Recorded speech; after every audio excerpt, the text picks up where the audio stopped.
चाहिँ यस कार्यक्रममा आउँदै गर्दा चाहिँ मेरो धारणा चाहिँ अलिकति फरक मैले महसुस गर्दैछु।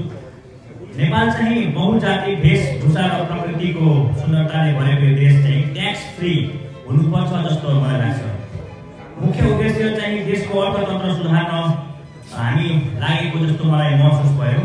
त्यसको लागि चाहिँ हामी टुरिज्म बेस नीति ल्याएर पर्यटकहरूबाट नै आर्थिक स्रोत कसरी ल्याउन सक्छौँ जस्तो मलाई लाग्छ।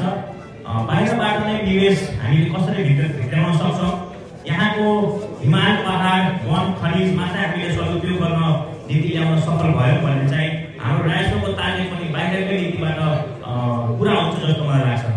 यहाँको उपभोक्ताले यही बनेको सामग्री बिना कर तिरी नै उपभोग गर्न पाउनुपर्छ जस्तो पनि मलाई लाग्छ। र यहाँ उद्योग खोल्ने सम्पूर्ण उद्योगीहरूले कुनै पनि कर नलाग्ने खालको वातावरण पनि बनाइदिनुपर्ने सरकार त्यस्तो खालको नीति ल्याउनु पर्ने जस्तो पनि मलाई महसुस भयो।